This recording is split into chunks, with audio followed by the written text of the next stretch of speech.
Mas Kodari, Ya. sebelum kita berbincang lebih lanjut, saya ingin Anda menyaksikan video berikut ini.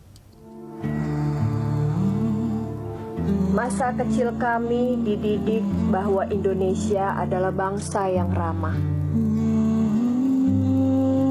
Indonesia bangsa yang berbudaya. Indonesia bangsa yang bergotong royong. Sopan santun adalah karakter yang ditanamkan. Didikan masa kecil tertanam hingga kami memiliki anak. Kami tanamkan karakter sopan santun. Menjadi kehormatan keluarga jika anak bertingkah laku sopan. Menjadi kebanggaan keluarga jika rasa kepedulian anak untuk membantu muncul. Tapi saat ini semakin sulit mendidik anak. Mulai timbul pertanyaan dari anak. Bunda, siapa orang itu? Sambil menunjuk layar televisi. Kenapa kakak? Aku menjawab penasaran. Bunda harus cubit orang itu. Bicaranya kotor, yang membuat aku tercengang. Mungkin dia kurang kasih sayang waktu kecilnya. Aku menjawab sekenanya, tanpa rasa bersalah berbicara kotor di depan umum. Malah merasa bangga. Dianggap apa kami ini? Kami dididik untuk saling tolong-menolong. Melihat seorang pimpinan memaki-maki warganya membuat kami mengurut dada. Warga bukan untuk dimaki-maki. Jika salah, beri pengertian, beri pendidikan. Pemimpin harus bisa dicontoh. Pemimpin menjadi panutan. Masa depan seperti apa yang diberikan jika anak-anak berbicara kotor seperti pemimpinnya? Kota seperti apa jika anak-anak bicara kotor agar bisa jadi gubernur? Kotor perkataan, maka kotor tindakan. Saya, Adirini Sukmawati, aktivis solidaritas perempuan NKRI. Mas Kodari, lihat video itu dari Adirini Sukmawati dari aktivis solidaritas perempuan NKRI. Ya. Kritik yang selama ini sangat banyak kepada Ahok adalah mulutnya yang dianggap kotor, kasar, dan tadi di situ bilang kotor. Ini kalau Anda lihat ini seberapa pengaruhnya terhadap elektabilitas orang seperti Ahok? Ya, pertama tergantung distribusi dari siaran Distribusi tadi. dari siaran, ya. Saya kira Berita Satu ikut berperan untuk menyebarkannya pada. Tidak, ini sudah beredar di sosmed. Ya. Ini sudah beredar di sosmed. Ya. Yang kedua, sebetulnya tergantung dari situasi dan kondisi masyarakat di mana iklan itu disebarkan.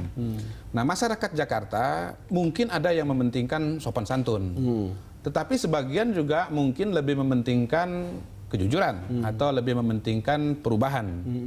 Bagi mereka yang mementingkan sopan santun, artinya prioritas nomor satu adalah sopan santun, maka variabel-variabel yang lain akan minggir, dan itu akan menjadi keputusan akhir, penentu keputusan akhirnya. Tapi bagi mereka yang mengatakan kita tidak perlu pemimpin sopan santun, yang kita perlukan adalah pemimpin yang berani, gitu. Soal dia agak kasar-kasar dikit, ya kita bisa maklumi lah, kira-kira misalnya begitu. Atau itu strategi dia lah untuk ya memancing yang di bawah-bawah itulah kira-kira begitu. Tapi kalau ada campaign semacam ini bisa juga kan ini sebuah bisa diduga atau kemungkinan dugaan ini juga diproduksi untuk kepentingan politik. Kalau saya menyambut positif ya, kita harus membedakan antara kampanye negatif dengan kampanye hitam. Betul. Kampanye negatif itu berbicara mengenai fakta, tentang karakter.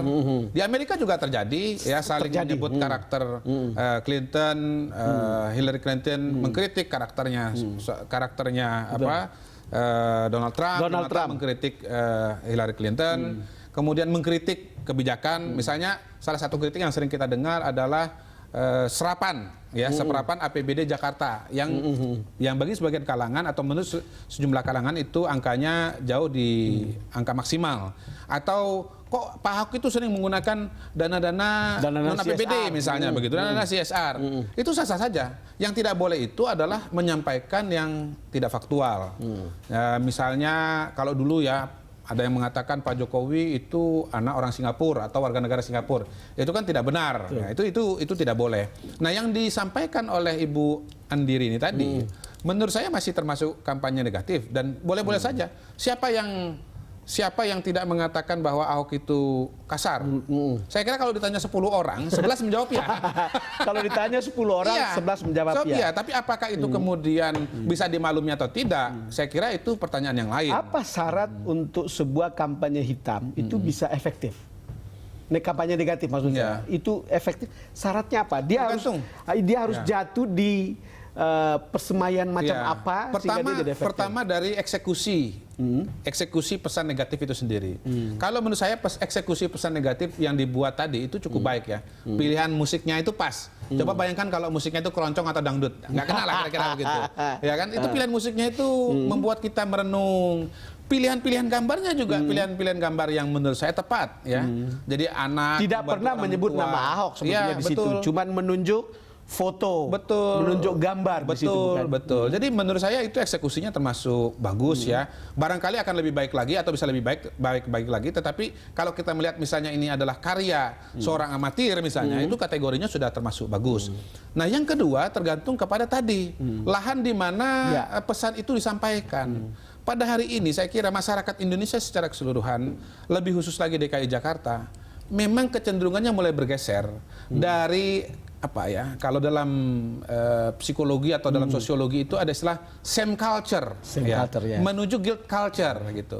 Apa itu? Same culture itu adalah kebudayaan di mana yang dipentingkan adalah malu. Kalau nggak sopan malu, gitu kan? Kalau sopan tidak malu, begitu. Kalau malu itu dihindari. Berbuat salah tidak apa-apa, tapi yang penting tidak malu. Kalau tidak malu, gitu.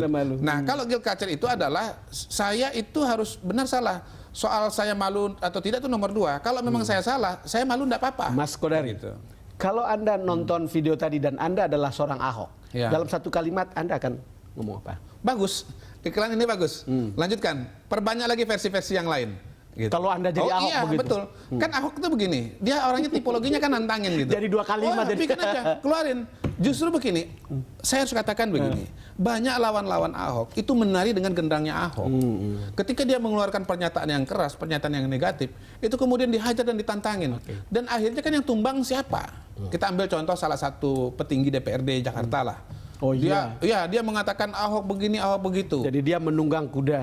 Tiba-tiba kemudian yang dicokok sama lembaga tertentu itu adalah yang itu begitu. Jadi sebetulnya menurut saya sih kalau bicara keras-kerasan itu sebetulnya lari dengan langgamnya seorang Ahok. Jangan lari dengan langgamnya Ahok. Kalau enggak Anda tenggelam sama Ahok. Iya. Kita jeda. Baik. Pemirsa, kami akan segera kembali.